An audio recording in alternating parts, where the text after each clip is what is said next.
Earth was their next target, until they saw what humans do to bears. I was already writing the surrender timeline when the drone footage stopped me cold.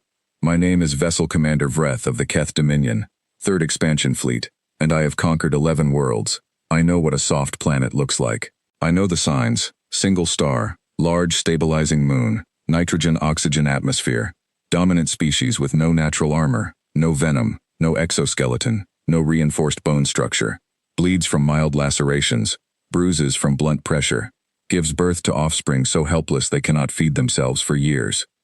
Earth had every single one of those signs. I had already drafted the initial integration memo.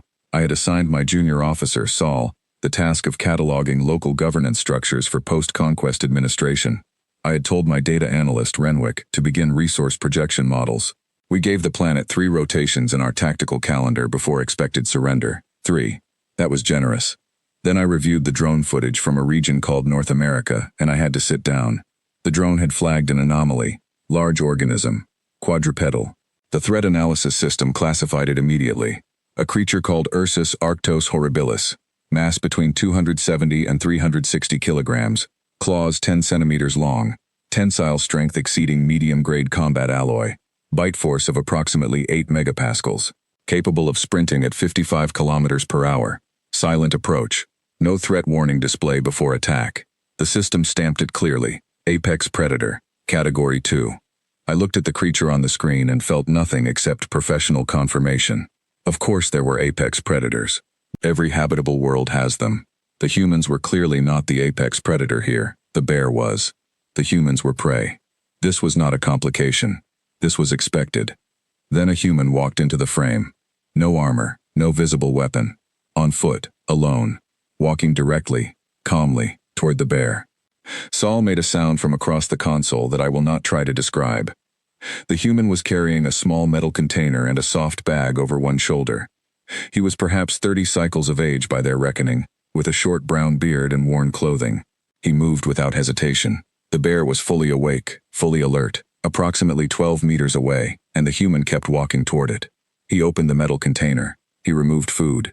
He threw the food onto the ground near the bear's feet. The bear lowered its head, began eating. The human, while the bear ate, reached into the soft bag and removed a syringe. He circled slowly, approached from behind, and injected the bear in the hindquarters before the animal had finished the food. The bear stumbled. The bear went down. The human walked directly up to the unconscious apex predator, crouched beside it, and began measuring its teeth with a small metal tool. I stopped the footage. I looked at Saul. Saul looked at me. Neither of us said anything for a full rotation of the secondary monitor cycle. I told Saul to be rational. The creature was sedated. The human was a scientist. This was study behavior, not aggression. It told us nothing about the species' combat capacity. I told him to calm down and I resumed the footage. A second human appeared. A woman, perhaps slightly younger, with red hair pulled back and a green jacket. She was carrying a clipboard and a small device that beeped softly. She walked straight up to the unconscious bear without slowing, crouched beside her colleague, and they began talking to each other in the calm, clipped tones of people doing routine work. Then the woman pressed her cheek against the bear's fur. She was smiling. She said something I could not hear through the drone audio. The man with the beard laughed. She took a small rectangular device from her pocket and held it at arm's length, and she took a photograph of herself with her face against the unconscious predator. She looked pleased. I filed an amended report. Isolated behavior, likely specialists, outliers. I ordered the drone to find different humans, normal humans. Humans behaving in ways that confirmed my original assessment. The drone found a man in a dense forest hauling a dead elk on his back through deep snow. The elk was roughly 3 times his body weight. He was moving uphill. He had been moving uphill, according to the drone's tracking data, for 6 kilometers. He stopped occasionally to eat small rectangular blocks of compressed food from a pocket. His expression was not pain. It was not desperation. It was mild, focused irritation. The expression of someone annoyed by a task that is simply taking longer than planned. The drone found a woman participating in something called an ultramarathon. She had been running continuously for 48 hours. She was in 3rd place. Her name, according to a small tag on her shirt, was Lucy. She was smiling at the people along the route who handed her cups of liquid. She did not slow down to drink them. She tilted her head back and ran and drank at the same time, and the crowd made noise and she raised one hand briefly in acknowledgement and kept going. The drone found a child, A juvenile human, small enough that I could have lifted him with one limb, standing in the open area behind a residential structure. He had built a trebuchet from salvaged wood and metal brackets. It was approximately 4 meters tall. He was using it to fling large orange gourds at a wooden fence. Between each launch, he crouched over a small notebook and wrote things down. He was taking data. Saul had stopped talking entirely. He was just watching the feeds with both eyes wide open. I told myself these were extremes. Every species has extremes. I needed to look at average humans, normal daily behavior. I widened the search parameters and pulled footage from across the planet.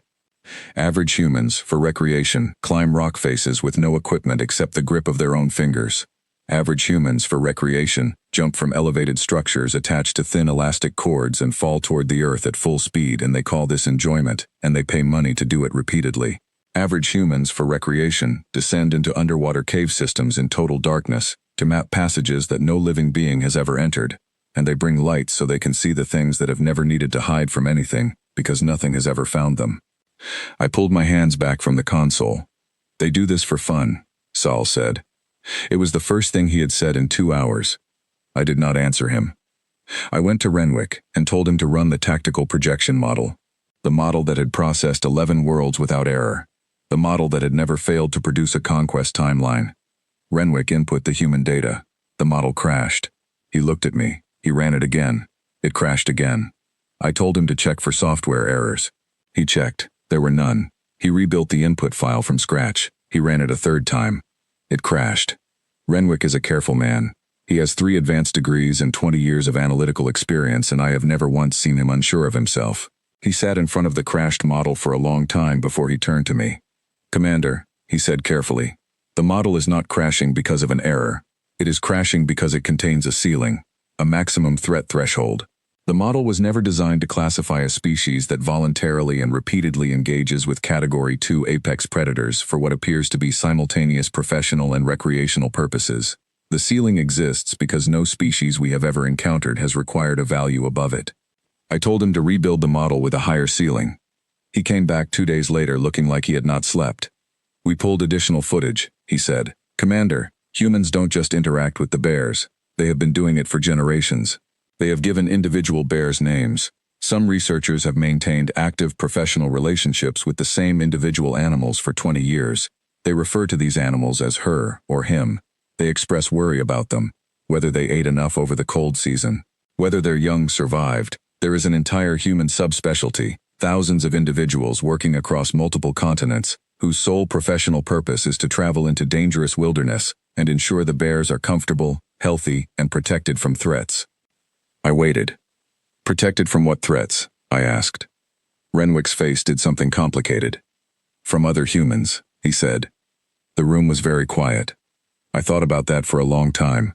I thought about what it meant that a species had identified its own most dangerous predator environment, entered it voluntarily, befriended the predators within it, formed decades-long emotional bonds with those predators, and was now actively fighting other members of its own species to preserve the predator's habitat.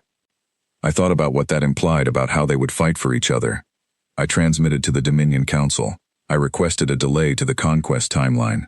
I was told, politely but firmly, that delays consume resources, and that 11 successful planetary integrations demonstrated the model's reliability. I said this planet was different. They said they all say that. I transmitted the footage. The footage of the man with the beard crouching beside the unconscious bear. The footage of Lucy running for 48 hours with a smile on her face. The footage of the child with his notebook and his trebuchet and his careful handwritten data. The council channel went silent for a very long time. High Assessor Dovin has overseen 31 planetary integrations. He has never in his career recommended an abort. His voice, when he finally spoke, was a tone I had never heard from him. "What?" he said. "Are they doing to that bear?" I explained. Another long silence. "They sedated it," he said. "Yes, Assessor." "And then they sat beside it." "Yes." "And measured its teeth, and weighed it, and measured its body fat, and collected blood samples, and attached a small electronic tracking device to its ear, and then administered a reversal agent, and then moved to a safe distance and waited to confirm it woke up without complications." The silence from the council channel was the longest I have ever heard on an open line. "Why?" said Dovin. "As far as we can determine, Assessor, they wanted to make sure it was healthy." I filed the abort recommendation that evening.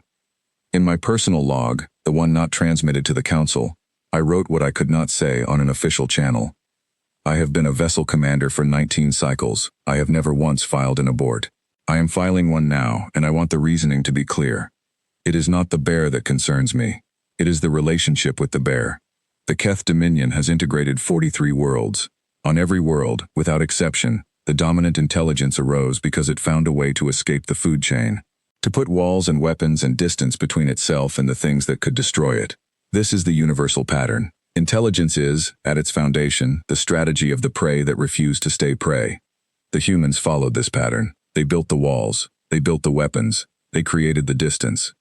And then several thousand of them walked back through it.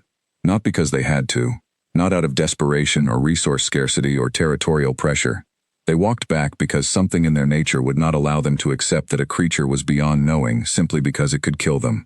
They walked back and they sat down next to the thing that could end them, and they took measurements, and they assigned names, and they worried about whether it had eaten enough before winter.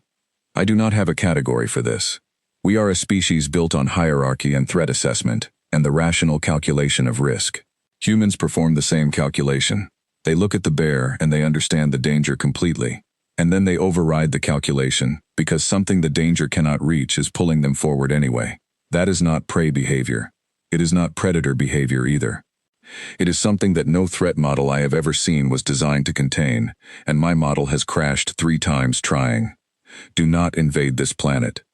If any commander who reads this chooses to override my recommendation, I want them to understand what they are walking into. They will be engaging a species that has spent centuries forming emotional attachments to the most dangerous animals on their world, and weeping when those animals die, and dedicating their lives to fighting their own kind in defense of those animals. Think, very carefully, about what they will do for each other. Saul attached a note to my report. He filed it without asking me. I found it when I reviewed the transmission log. He wrote that after I filed the abort, he had continued watching the drone footage on his own. He found a recording of a woman named Audrey who had worked with the same bear population in a northern forest for 19 years. The drone had captured the moment a colleague told her that a bear she had first encountered as a cub, a bear she had named and tracked and worried over through nearly 2 decades of fieldwork, had died of old age that winter. Audrey sat down on a hillside alone. The drone footage was silent, but the image was clear. She was crying. For a bear. Saul wrote that he did not have words for what that meant. He wrote that he thought it was important to record. He wrote that whatever the council decided, he thought someone should know that this had happened, that a human had sat on a cold hillside and wept for a creature that could have ended her, and that she had loved it anyway, for 19 years, completely. We turned the fleet around 4 days later. The High Assessor made no official statement. He simply approved the abort and closed the file. I have thought about Audrey on that hillside many times since then. I have thought about what it takes to love something dangerous for 19 years, to walk toward it season after season knowing exactly what it could do, to sit beside it while it sleeps, close enough to feel its warmth, and choose to be glad it is alive. We have a word for the calculation of risk in the Keth language. We have a word for courage, which we define as acting despite fear. We have a word for loyalty, which we define as choosing alliance over self-preservation. We do not have a word for what Audrey was doing. I asked Renwick once, quietly, after the fleet had turned, whether he thought the humans would ever figure out that we had been there. He thought about it for a moment. Probably not, he said. Good, I said.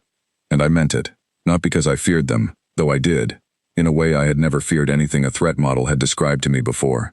I meant it because something about the image of that woman on the hillside felt private, like it belonged to them and not to us. We flew away and left them to their world, and their bears, and their notebooks, and their long, strange, fearless love of dangerous things. I do not think we will go back.